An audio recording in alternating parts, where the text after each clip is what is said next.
اب جو میں نے عرض کیا تھا سیکس ڈسپلن، اسلامی معاشرے کی اب تطہیر شروع ہو رہی ہے۔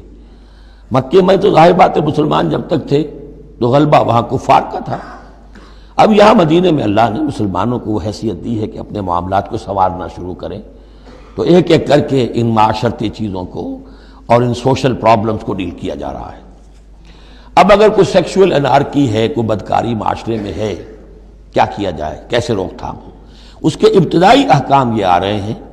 اس کے تکمیلی احکام جو ہے وہ سورہ نور میں آئیں گے چل کر، یہ تدریجاً، یہ سورہ نساء، پھر ہے سورہ نور، احزاب، پھر ہے سورہ نور، اور پھر ہے سورہ مائدہ۔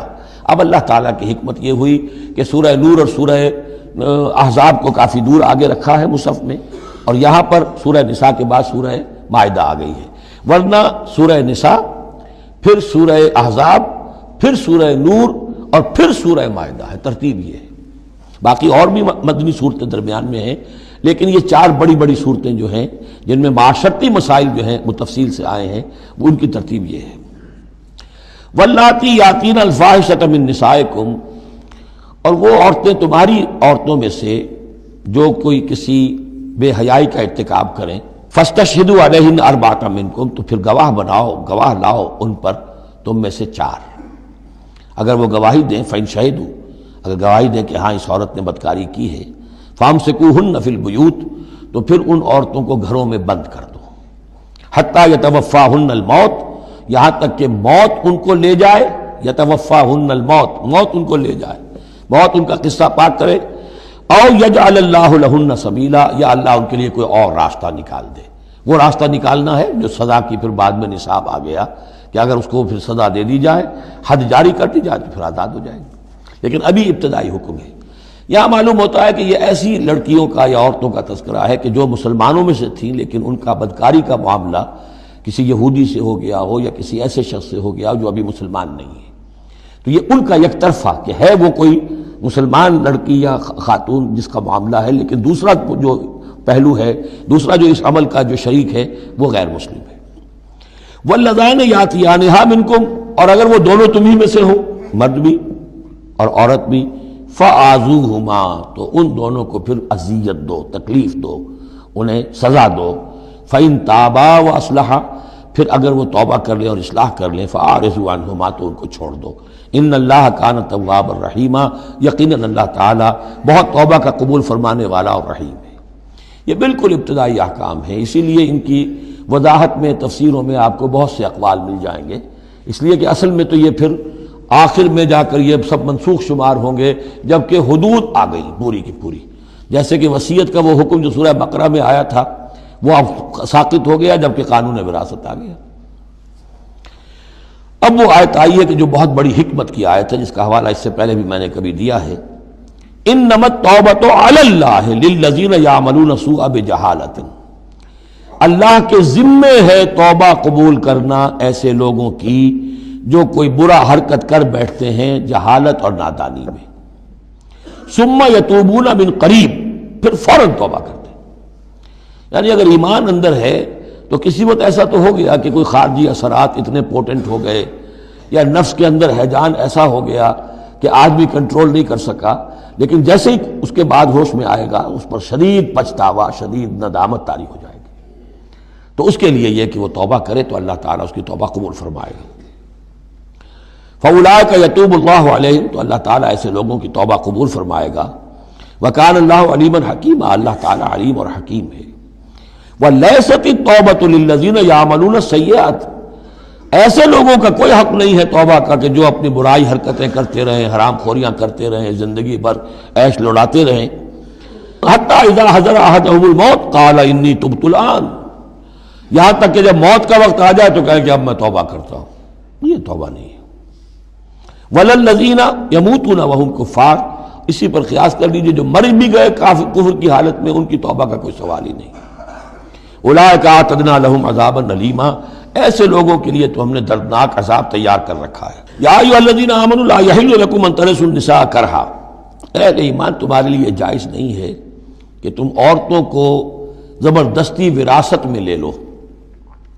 یہ بھی اس عورتوں کے طبقے پر جو شدید ظلم ہوتا تھا کیونکہ پالیگیمی عام تھی، ایک شخص ہے فوت ہوا ہے، 4 ہے 5 بیویاں ہیں. اب فرض کیجئے کہ جو بیٹا ہے بڑا جو وارث بن گیا ہے، اب باقی اس کی حقیقی ماں تو ایک ہی ہے، باقی سوتیلی مائیں وہ ان کو وراثت میں لے لیتا تھا کہ میرے قبضے میں رہیں گی یہ، بلکہ ان سے شادیاں بھی کر لیتے تھے، بغیر شادی اپنے گھروں میں ڈالے رکھتے تھے. یا پھر یہ کہ اختیار اپنے ہاتھ میں رکھ کر ان کی شادی کہیں کرتے تھے تو خود مہر لیتے تھے. اس طرح کے معاملات کرتے تھے، عورتوں کے ساتھ یہ ظلم ہوتے تھے. یا ایھا الذین آمنوا لا یحل لکم ان ترثوا النساء کرہا، اہل ایمان تمہارے لیے جائز نہیں ہے کہ تم عورتوں کے وارث بن بیٹھو زبردستی. ولا تعضلوہن لتذهبوا ببعض ما آتیتموہن، اور نہ تمہارے لیے یہ جائز ہے کہ تم ان کا راستہ روک کے رکھو انہیں، تاکہ تم واپس لے لو ان سے جو کچھ کہ تم نے انہیں دیا ہے.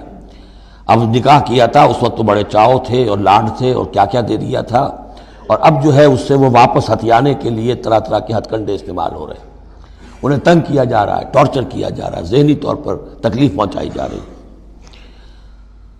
الا یاتین بفاحشۃ مبینہ، ہاں اگر کسی سے صریح جو ہے حرام کاری کا فعل سرزد ہو گیا، اس پر کچھ زیادتی کی جائے، اسے کچھ سزا دی جائے، جیسے کہ اوپر آ چکا ہے فعذوہما، اس وقت تو اجازت ہے.